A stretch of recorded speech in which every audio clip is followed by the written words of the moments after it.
yamsketch. Hey, how's it going? Okay, so we're looking at coloring comics, and now I'm gonna get into shading. So first we had the drawing, then we had the ink, then we put flats under the ink, which look like that, right? That are just the flat sections of things that we're gonna color, so the colors themselves don't matter. Then we duplicate the flats after locking the layer. That's important, so we cannot mess with it. Then we duplicate the flats and pick colors that make more sense for our scene, fit our characters, and so on. And then we add some details into the background and so on as we need to, and start to split these colors up even more. Okay, so that's the way to start. Now, to bring this one step further, we could even take our paint bucket again. We have our anti-alias off, and we can take each rock is this same color, right? Well, we could just move this around a little bit and give these rocks some variety. So that's a little bit of a lighter version, that's a darker version, turn contiguous on again, and then boom, every, fifth rock is like a little bit lighter, okay? Or I could move this in and make it a little bit richer, a little bit purpler, or whatever. So I do like to do that. That just brings in some variety. And that is true to nature. There's like a lot of variety in things, and you can just kind of tweak stuff around. So that's one way to bring stuff even a step further.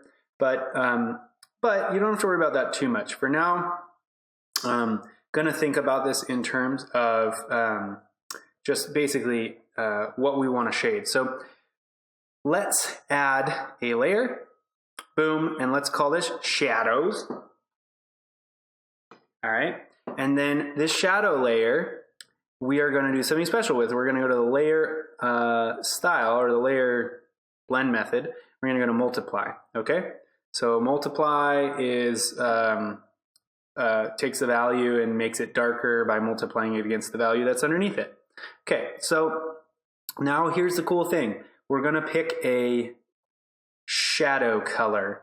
So the yellow light of the sky is the light, so that's the bright part. Shadows tend to be the opposite of the light color. So in this case, yellowish, orangish is going to be light bluish as the shadow, but then we need, of course, to make it a shadow. So we'll come down here, and we can make it a really deep blue or a really gray blue. It's kind of up to us and our style. And again, you could just make the shadow color green because you feel like making the shadow color green. You don't have to follow very exact rules. But what I'm going to do now is on my shadow layer, using either a pen tool, a pencil tool, a brush tool, a selection tool, it's pretty limitless. I'm going to come in and start to make selections where I feel like shadows will fall. So again, our light is coming from kind of up above, so the shadows are going to be down here underneath the animal mostly, okay? So let's take a look at this. Let's zoom into this panel here, and let's add in some shadows. I'll show you a couple ways to do it. So one way is to use it with a selection. Now this layer, I don't care about anti-alias. You can have this on. It'll look smoother and nicer, so it doesn't really matter, okay? So here's what I want to do. I want to make the selection that I feel like is a nice selection. So here's a shadow, there, that's a shadow, and then I'm going to just add this selection. So here we go. So here's a shadow, okay, shadow falling here under the neck, good, shadow on the cheek, good, shadow kind of under the nose here, right, good, shadow under the lips, shadow down here, shadow beyond the eye, under the eye, even in the eye, shadow under the brow, over here in the nose, under the cheek, under this ear, under the neck. Okay, a lot of shadows. There's tons of shadows. In the ear, right? And I'm making pretty loose, not worrying too much on the edge of the ear. And I'm thinking about this very specifically. I'm thinking about this brown doe color, right? So here's some shadows under the fur here, so I'll make kind of some fur-like shapes, okay?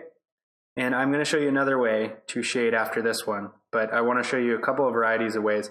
A lot of this has to do with personal preference and style. So, you're going to have to choose the thing that suits you the best, which is why I'm showing you more than one method, because I want you to feel like you have choices.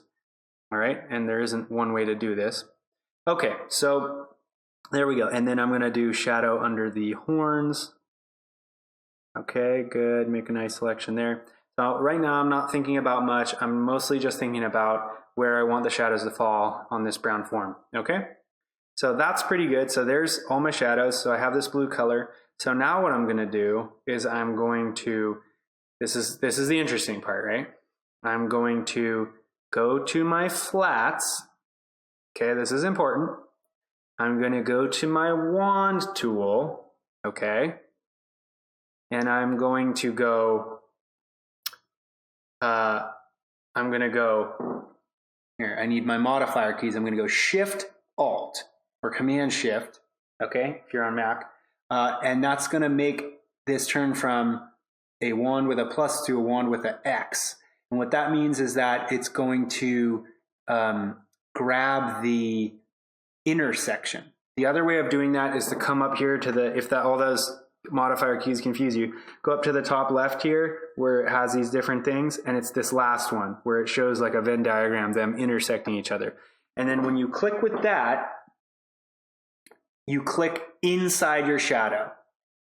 Okay, so what just happened? What happened was it gave us all of the selection that we had that was also touching this brown area in the flats, right? And that's why we keep these flats. These flats we're going to use again and again, and they're surprisingly useful again and again. And they help us to make these perfect selections. So now if we go back to our shadows and we go to Edit, Fill, and then we go OK, boom, we have our shadows. Okay, now I'm going to do that again, so don't worry. So back to my lasso tool. I'm not worrying about the anti-alias for this tool, but I am leaving it on for the wand because I'm using the wand on the flats layer, which is our layer where we worried about all the anti-aliasing stuff. Okay, so if I want to make a correction, I can always just say, okay, I want some more shadows here. I'd like some more shadows here up and around the eye. That's good. I want to do that. I want one there. So if I want to make edits to this, it's easy. Just keep going. Don't worry about it. You can make as many edits as you like. So that's good. Just edit, fill, done. Okay, so it's fine. You can do that as much as you want. There's that. Edit, fill, good, like it. Okay, so now that I have it how I want it, now I'm going to think about these antlers. They have shadows too. So let's draw around the antlers. So let's go here. There's a shadow on the edge. The antlers are bone, so they're not perfectly smooth. So I'm going to sort of draw some clumpy shapes around here. And you can see that around this edge, I'm not at all worrying that I'm going way out. And again, that's because we're going to use that technique I just showed you. So I'm going to come in here, make some strokes, not worry about here. Make some strokes on this edge, maybe. Maybe that's good. Okay, I'm going to make some selection here. I'm going to make a selection here on the bottom side. Here, follow that kind of the bone. Okay, there's a selection. I'm going to take this one out, this one on the upper side, just because that's where the light's coming from. There's probably no shadow there actually. Okay, so, but maybe there. Okay, good. There could be one here. That's a good one. Okay, there can be one here. Maybe that's all in shadow. Maybe this is in shadow.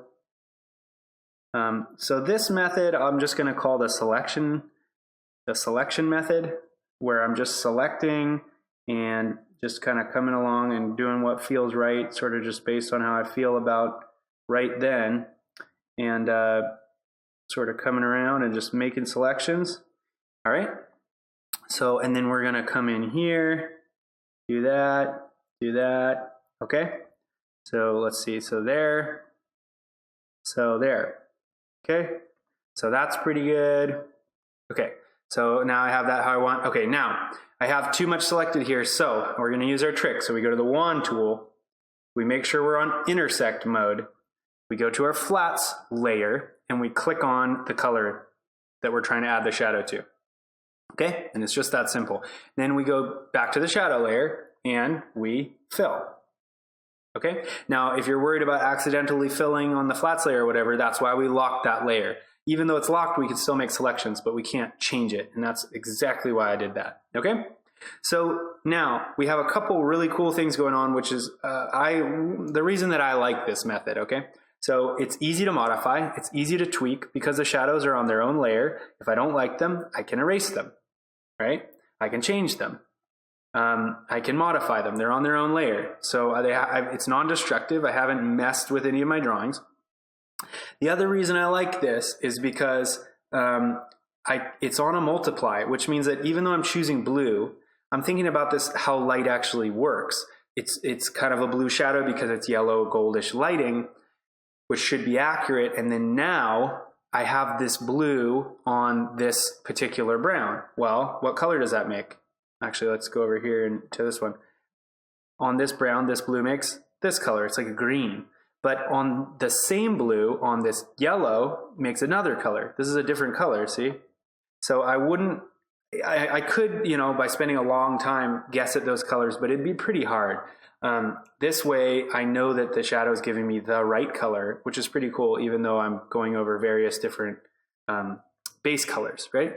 So that's a really cool way to do it. It's very simple, it's very efficient, and it's very hard to screw up, right? And if you do screw up, just come back in here and delete that. Just clear it out. You know, maybe you don't want a shadow there. Okay, clear that shadow, okay? And then maybe you want some of that back, okay? Put it back. Go to edit and your shadow color, fill, boom, done, okay? So this is a pretty cool method. Now these shadows are really strong, so the way to tweak that is on your layer, just go to your multiply layer and turn the opacity down, right? So you can decide how much contrast is in here just by playing with the actual layer settings. Okay, so in this one you end up with a few more layers, but you do get a nice effect. And the other thing that's really cool is, say you're like, well, hey look, hard shadows aren't my style, I want this to be really smooth. Well, it's really cool, just when you make your selection, so here's a selection, go to your selection and modify it and feather it, right? And you can feather it and now it'll be soft. I kind of don't like doing it that way because you can't see the feathering. I actually prefer to go like this. Make your selection, switch into quick mask so now I can see it, filter that, blur it, blur it with a Gaussian blur, and then tweak it this way. And then you can see exactly how much blending you're gonna get. So now that I have this, I'm going pretty fast here. So again, if you have any questions, things that don't make sense, put it in the comments and I will make it clear with a follow-up or in the comments. So please do ask. All right, so now I'm going to go out of the quick mask. Now I know that I've got this blur on there, right? And now when I, on my shadow layer, fill it, now I have a soft shadow. So you can actually use any style that you want. You can make soft shadows, you can do all kinds of cool things. So you're not locked into kind of these, like this sort of like two-tone animation style. All right. And also you can draw out the whole thing and lay out the shadows and get them just how you want. And then you could blur it and you can get soft shadows that way. So you can totally follow your own style. In fact, you could just do like a, where's my motion blur? You could do a motion blur and then you could get all kinds of crazy effects, right? Like maybe you want your shadows to have like a very particular feel to them. So you could even come up with some kind of a style that way, all right? So I do like this approach just because it gives you a lot of flexibility really quick. Now, those are the shadows. How do we get highlights? Pretty easy. Make another layer, call it highlights, and then go to either screen or overlay. Just pick the one that you like better. Let's go to screen, and now we're going to do the exact same thing that we did to shadow. So I'm just going to think about where would there be a highlight on this guy. So let's think about fur that might be getting caught in the sun in a particularly strong way. And here we go. And I'm just kind of drawing with my lasso tool.